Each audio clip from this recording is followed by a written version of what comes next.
कक्षा 11वीं गणित अध्याय 10 शंकु परिच्छेद। इसमें पिछले लेक्चर में हम लोगों ने दीर्घवृत्त के सूत्र और उदाहरण नंबर 9 समझा था, ऐसी था ना। आज हम उदाहरण 10 इसका समझेंगे। क्या लिखा हुआ है? दीर्घवृत्त 9x वर्ग धन 4y वर्ग बराबर 36 के नाभियों और शीर्षों के निर्देशांक दीर्घ व लघु अक्ष की लंबाइयां और उत्केंद्रता ज्ञात कीजिए। ठीक है ना। तो इसको सॉल्व करना है। सबसे पहले क्या करेंगे हम, ये लिखिए 9x वर्ग धन 4y वर्ग बराबर कितना है? 36। सबसे पहले हमें क्या करना है, इसमें इसको मानक रूप में बदलना है। किसमें? मानक रूप है x square upon a square plus y square upon b square equal to 1, उस टाइप का। तो अपन क्या करेंगे, 1 चाहिए, तो यहाँ पर 1 चाहिए हमें, तो 36 से भाग दे दो। क्या लिखो? दोनों पक्षों में कितने से? 36 से क्या करने पर? भाग देने पर। चलिए 36 से भाग दीजिए, क्या पाएगा? 9x वर्ग बटे 36 धन 4y वर्ग बटे 36 बराबर 36 बटे 36। ठीक है ना। अब यहां से 9 चौके 36, 4 नाम 36, 36 एकम, यहाँ पर बचा x वर्ग बटे 4 धन y वर्ग बटे 9 बराबर 1। बन गया ना। तो कौन सा समीकरण बन गया हमारा? ये मानक। कौन सा समीकरण बन गया? मानक समीकरण बन गया। क्या आपको ये बात समझ में आ गई कि नहीं आई? अब देखो क्या करना है, चूंकि ये वाला देखो इससे बड़ा है। कौन है बड़ा? y वर्ग के नीचे का बड़ा है ना, ये नंबर। b स्क्वायर बड़ा है a स्क्वायर से, तो ये कहां पर है? ऊर्ध्वाधर है। कौन सा? ये ऊर्ध्वाधर है। ठीक है ना। माने इसका दीर्घ से 22 का उद्देश्य। तो यहाँ पर लिखेंगे कि चूंकि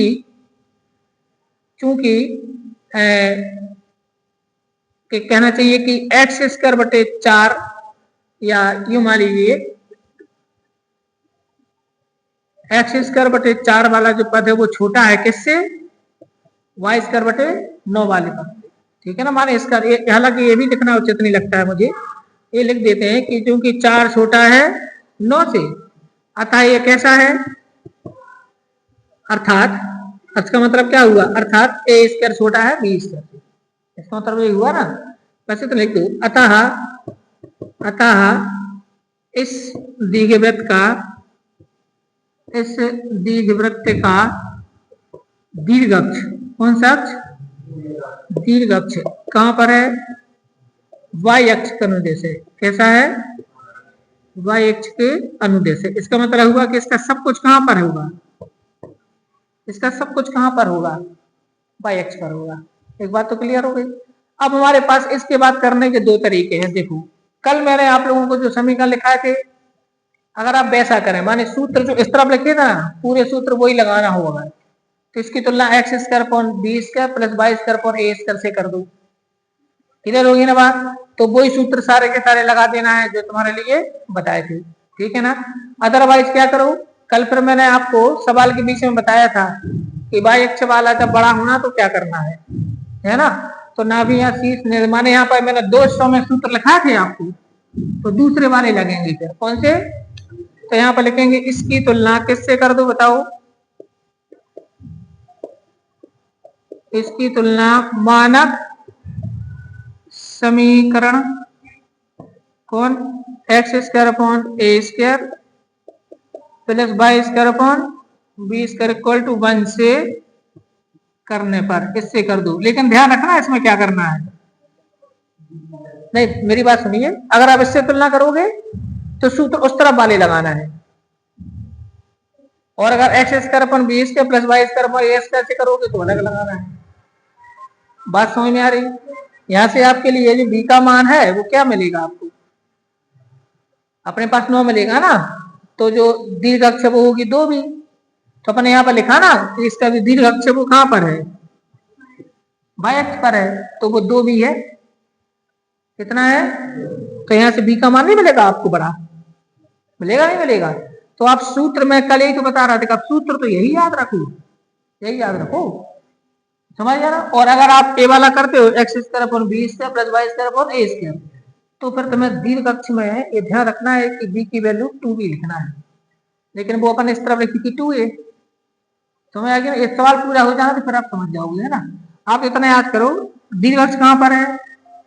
बाय एक्स पर है, बस फिर अपने पास 2b अपने आप हो जाएगी वो, ठीक। से तुलना करने पर क्या आएगा हमारे पास? ए स्क्वायर बराबर कितना आएगा? 4 इंप्लाइज दैट ए बराबर कितना आएगा? 2, या √4 लिख देते हैं, कितना आएगा? 2। और बी स्क्वायर बराबर कितना आएगा? बी वर्ग बराबर, बी वर्ग बराबर आएगा हमारे पास 9। अभी सिखाते हैं आपको। तो बी बराबर आएगा √9, यानी कि कितना आएगा? 3। अब ध्यान दो मैं कैसे समझा रहा हूं, ध्यान दो। ए बी के मान आ गए। अब आपको इसमें कौन से सूत्र लगाने हैं? दीर्घ अक्ष कहां पर है? बाय एक्स पर, उस तरफ वाले लगाने हैं, उस तरफ वाले, ठीक है ना। तो सबसे पहले क्या चाहिए आपको? सी। तो हम जानते हैं सी होते हैं इसके क्या?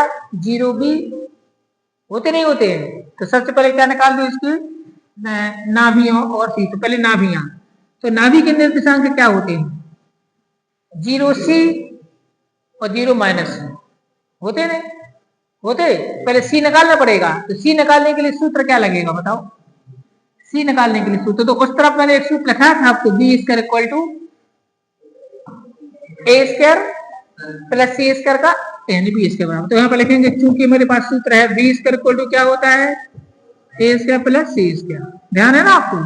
तो इससे क्या करो? सी स्क्वायर का मान निकाल दो, यानी सी का मान निकाल दो। तो यहाँ पर बी की वैल्यू कितनी है? बी स्क्वायर 9, बी स्क्वायर की वैल्यू कितनी है?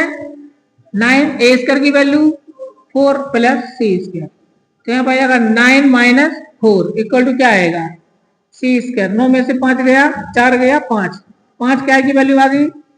या सी की वैल्यू क्या आएगी? √5 आएगी ना, या प्लस माना तो √5 कर दो, आएगी नहीं आएगी?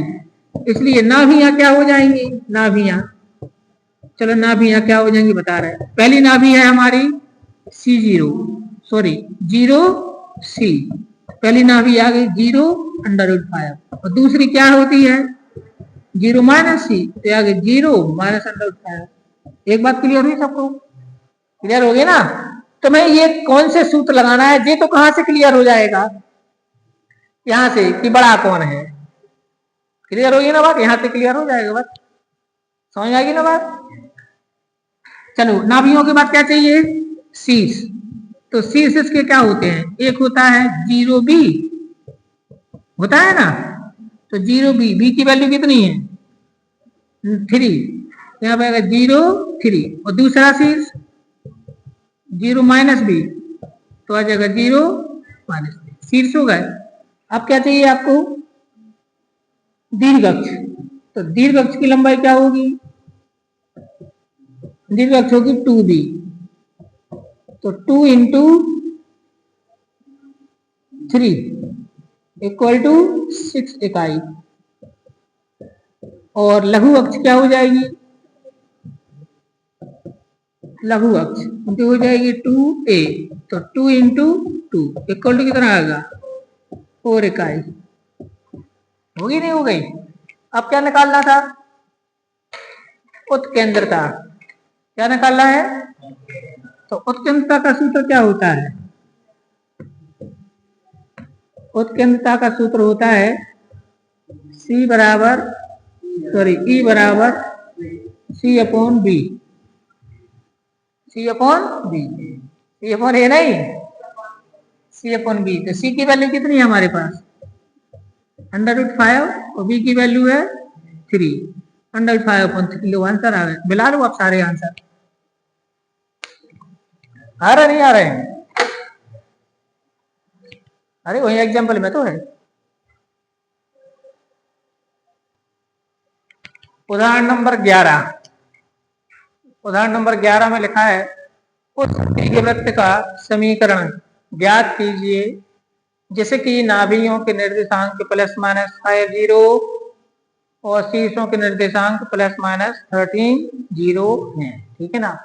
तो बहुत सिंपल है, आप अगर अच्छे से सवाल का अवलोकन करें तो उसकी नाभियां कौन से अक्ष पर हैं? एक्स अक्ष पर। कौन से अक्ष पर हैं? बात क्लियर हो गई? क्योंकि यहाँ पर y निर्देशांक 0 है, तो नाभियां कहाँ पर हैं? एक्स अक्ष पर। अगर नाभियां एक्स अक्ष पर है तो कौन सा है? क्षैतिज वाला है, ठीक है ना। यहाँ पर आपको नाभियां क्या दी है? नाभियां दी है आपको, नाभियां दी है आपको कितनी? ±50।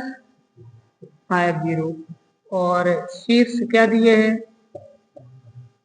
शीर्ष दिए हैं आपको ±13 जीरो। क्या लिखेंगे? चूंकि नाभियां कहां पर है? चूंकि नाभियां एक्स अक्ष पर है। कहां पर है? एक्स अक्ष पर है। अतः इस, या अभीष्ट लिख दे रहा, अतः अभीष्ट दीर्घवृत्त, अभीष्ट दीर्घवृत्त की दीर्घ अक्ष, कौन सी अक्ष कहां पर होगी? एक्स अक्ष के अनुदेश होगी। एक्स अक्ष से कहां पर होगी?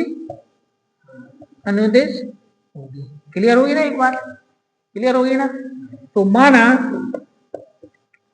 दीर्घवृत्त का समीकरण निम्न है।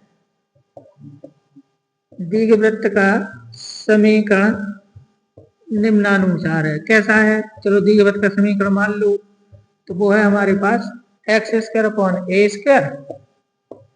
Plus y²/b² = 1। इसको दे दो इक्वेशन फर्स्ट।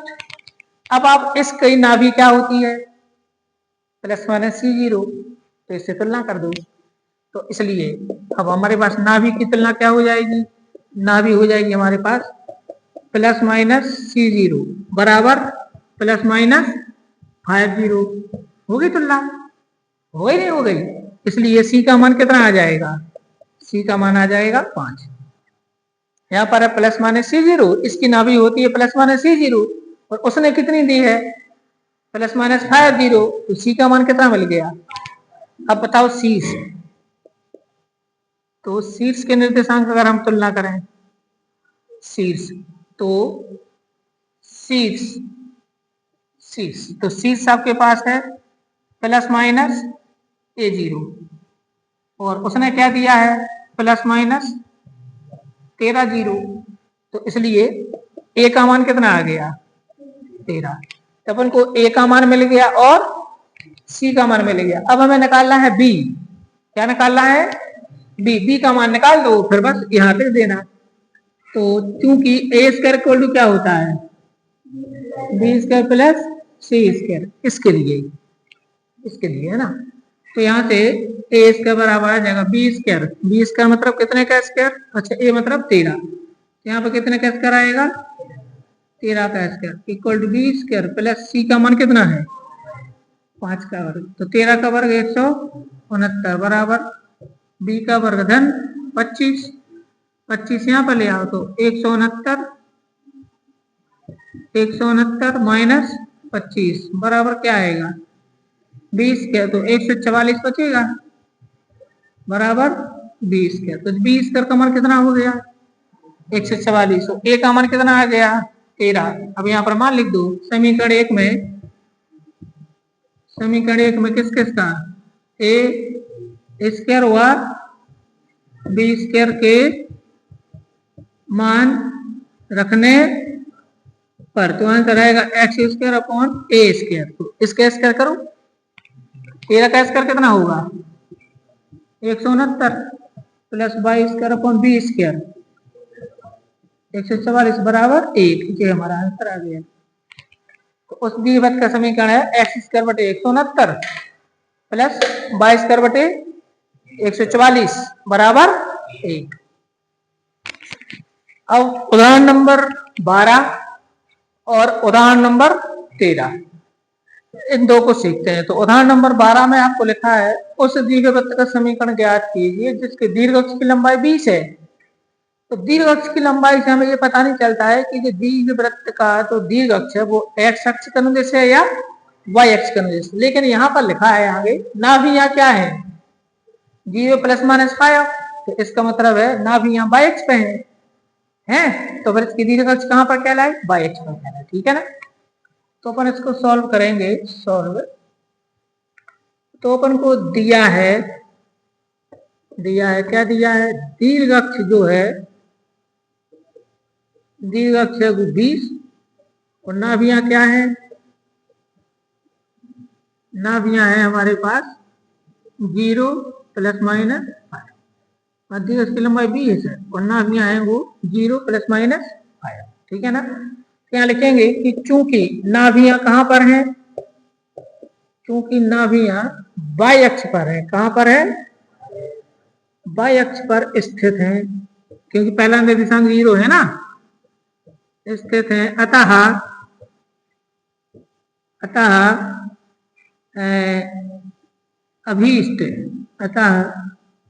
अभीष्ट दीर्घ वृत्त, अभीष्ट दीर्घ वृत्त की दीर्घ अक्ष कहां पर होगी, वाई अक्ष के अनुदिश होगी। क्लियर होगी ना बात, एक बात क्लियर हो गई, इसलिए समीकरण लिखो। तो माना दीर्घवृत्त का समीकरण निम्न है, माना दीर्घवृत्त का समीकरण निम्नानुसार है, निम्नानुसार है। क्या है, x² upon a² plus y² upon b² equal to 1। यहाँ लिख देना a² छोटा है किससे, b² से, तभी तो नहीं आएगा ना।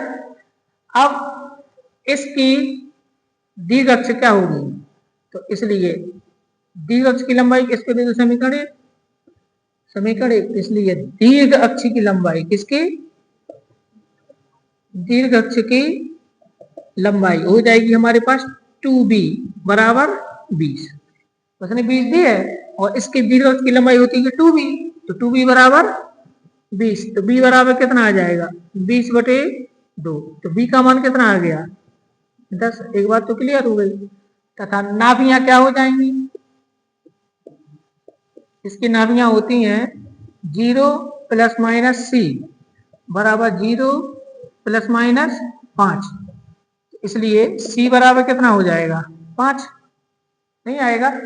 अब सूत्र लगा दो, c का मान 5 आ गया, सूत्र लगा दो। सूत्र क्या होता है, b² बराबर होता है a² प्लस c²। तो यहाँ पर b² का मान लिख दो, यहाँ पर 10 का स्क्वायर बराबर a का स्क्वायर प्लस c का स्क्वायर। c का मतलब कितने का, 5 का। तो यहाँ पाएगा 100 बराबर a² प्लस 25। तो 100 माइनस 25 बराबर a²। तो a² का मान कितना आ गया, 75। अब समीकरण 1 में a² और b² की मान लिख दो। तो समीकरण 1 में a² व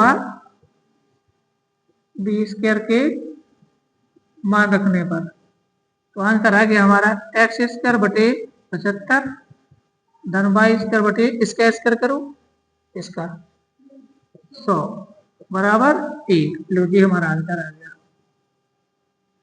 तो दीर्घवृत्त का समीकरण क्या है, x² बटे 75 धन y² बटे 100 बराबर 1। क्या समझ आ गया सभी को। अब आ जाओ आप उदाहरण नंबर 13 पर। इसमें लिखा है उस दीर्घवृत्त का समीकरण ज्ञात कीजिए जिसके दीर्घ अक्ष x अक्ष के अनुदेश है। वो तो पहले से ही बोल रहा है ना कि दीर्घ अक्ष कहां पर है, x अक्ष पर है, कोई टेंशन नहीं। अब लिखते हैं कि माना अभीष्ट दीर्घवृत्त का समीकरण निम्नानुसार है, निम्नानुसार है। कैसा मानना है, वही जो मानते हैं, क्या, x² upon a² plus y² upon b² equal to 1। समीकरण 1 और लिख देना यहाँ a² बड़ा है b²।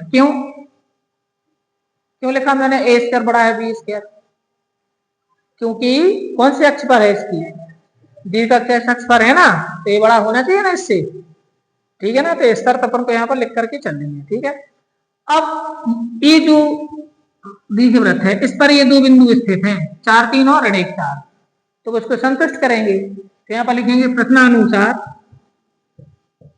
प्रश्नानुसार क्या, प्रश्नानुसार बिंदु कौन कौन 4 3 तथा 1 4 दीर्घवृत्त पर क्या है, दीर्घवृत्त पर स्थित है, स्थित है ना, स्थित है। अतः ये समीकरण कितने को, 1 को क्या करेंगे, संतुष्ट करेंगे। चलो संतुष्ट करा दो, बात समझ में आ रही है ना, कराइए। तो पहले x बराबर 4 और y बराबर 3 पर, तो यहाँ पाएगा क्या, 4 का वर्ग बटे a वर्ग धन 3 का वर्ग बटे b वर्ग बराबर 1, तो 16 बटे a वर्ग धन 9 बटे b वर्ग बराबर 1। इसको दे दो समीकरण कौन सा, 2। अब पुनः अब क्या लिखना है, x बराबर 1 और y बराबर 4 रखने पर अब उससे संतुष्ट कराओ दूसरे वाले से, तो x वर्ग माने 1 का वर्ग, तो यहाँ पर आ जाएगा 1 बटे a वर्ग, y का मान कितना लिखना है, तो 4 का वर्ग 16 बटे b वर्ग बराबर 1। समझ में आ रही बात आप लोगों को। अब हमें इन दोनों को हल करना है, इन दोनों को हमें हल करना है और a वर्ग और b वर्ग के मान निकालना है, a और b नहीं निकालना, किसका निकालना सीधा।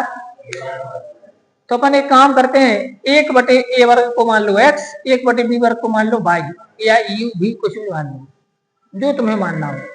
उससे क्या होगा, इस जो समीकरण है ना ये तुम्हें 10वीं क्लास जैसे दिखने लगेंगे। कैसे, आइए मैं बताता हूं। अब लिखते हैं कि माना 1 बटा a वर्ग, इसको मान लेते हैं p, और 1 बटा b वर्ग को क्या मान लेते हैं q। तब समीकरण 2 व 3 से, 2 व 3 से ध्यान देना, मैंने 1 बटे a वर्ग को क्या माना है p, तो यहाँ पर आएगा 16p, नहीं आएगा, यहाँ पर आएगा आपका तब समीकरण 2 से कर दो, पहले 2 से, पहले 2 से निकाल दो, है ना, 2 से क्या आएगा 16, 16 गुणित 1 बटे a वर्ग है ये, तो 1 बटे a वर्ग को मैंने क्या माना है, तो यहाँ पर आएगा 16p और 9q बराबर कितना आएगा 1, और यहाँ पर 1 बटे a वर्ग को मैंने क्या माना p, यहाँ पर आएगा p धन 16q, p धन 16q बराबर 1। जी आ गए समीकरण। आप चाहो तो इसको दे दो कौन सा 4, इसको दे दो 5। अब इनको विलोपन विधि से हल कर दो, तो समीकरण 4 में 1 से और 5 में 16 से गुणा करके घटा दो। समीकरण 1 में माने 4 में किसका गुणा करना है 1 का, और 5 में कितने का करना है 16 का, तो इसमें 1 का गुणा करो तो कोई फर्क नहीं पड़ेगा, 16p धन 9q, इसमें 16 का गुणा करो, 16p 16 16 256 होता ना 16 का वर्ग, q बराबर कितना आएगा 16। अब इनको घटाओ, माइनस माइनस माइनस ये खत्म, तो 9 में से 256 गए, कितने बचेंगे माइनस के बचेंगे, तो 16 में से 9 गए 7 और 4 1 247 आएगा नहीं आएगा। q बराबर 1 में से 16 गए माइनस 15, तो q बराबर आएगा माइनस माइनस माइनस 15 बटे माइनस 247, माइनस माइनस कट गया 15 बटे 247, किसका माना गया जी q का। q किसको माना था हमने 1 बटे a स्क्वायर को, किसको माना था याद है, किसको माना था q, तो जो इसके आगे हमारे पास q का मान, अब q किसको माना था, क्योंकि q बराबर है 1 बटे बी स्क्वायर, q किसको माना था 1 बटे बी स्क्वायर, तो जो 1 बटे बी स्क्वायर को मान कहा नो नहीं कहा नो, तब 1 बटा बी स्क्वायर बराबर कितना कहलाया 15 बटे 247, तो इसको उल्टा कर दो तो बी स्क्वायर बराबर कितना आएगा 247/15। देखो बी का मान आ गया हमारे पास, बी स्क्वायर आ गया। बी स्क्वायर का मान कितना आ गया? 247/15। क्लियर हुई ना बात? अब हमें क्या करना है कि क्यू का मान समीकरण एक में या दो में लिख दो, किसी में भी लिख दो, किसी में भी लिख दो क्यू का मान। तो किस में लिख दें हम? समीकरण 5 में। किसका मान लिखने पर? क्यू का मान रखने पर। चलो रखो समीकरण 5 में क्यू का मान। तो क्या आएगा हमारे पास? समीकरण 5 में है P धन 16 गुणित 15/247 बराबर कितना आएगा? 1। अब 16 का 15 में गुणा कर दो। 16 पंचे 80, 8 16 एकम 16 और 8 24। नहीं आएगा? बटे 247 बराबर 1। पक्षांतर कर दो तो P बराबर कितना आएगा? -240/247। माइनस में नहीं आना चाहिए, नहीं है माइनस में तो आना नहीं चाहिए। 247 बटे कितना है? 7। तो यहाँ पर देखो जरा कुछ गड़बड़ हुई क्या कहीं पे?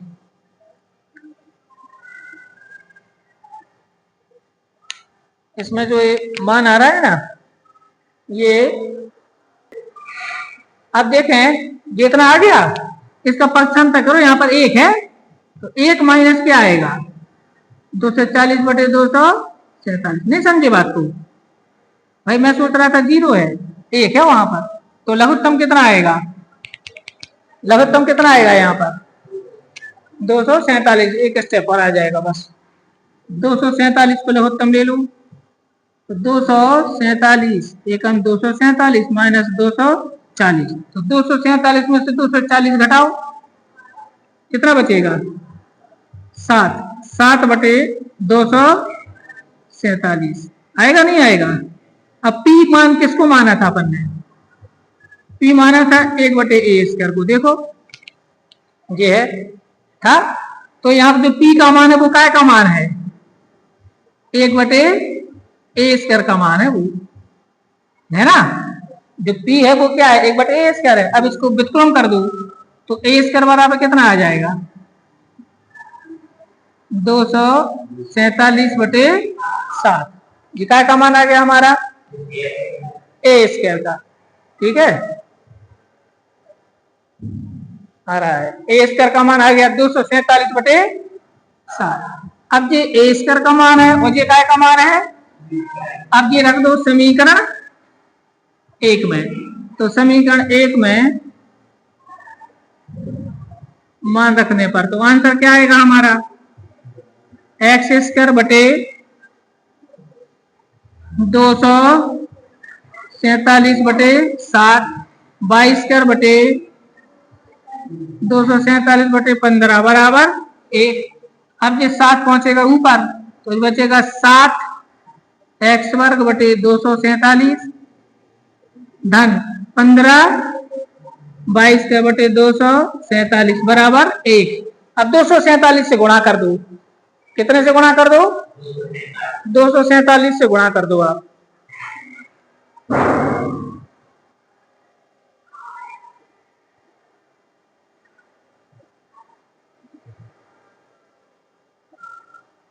ठीक है, अब हमारे पास आ गया।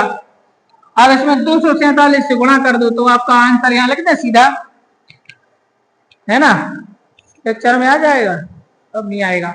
अब आपको क्या करना है? इसमें केवल 247 से गुणा कर देना है, ठीक है ना? तो आपका आंसर आएगा। इसको पिक्चर को थोड़ा नीचे कर लेते हैं, ठीक है? तो यहां पर आंसर आएगा आपका 7x² धन 15y² बराबर 247। ये हमारा आंसर आ गया। आई बात समझ में? ये हो गया, ठीक है? ये हमारा कौन सा एग्जाम्पल हो गया? तो आप समझ में आया ये थोड़ा सा कठिन है कि नहीं है? तो पहले लिखा, फिर संतुष्ट कराया, खैर अब तो आप समझ ही गए होंगे। तो अब आपको इस एग्जाम्पल को देखने के बाद अब आप जरा प्रश्नावली में देखिए। प्रश्नावली में आप देखो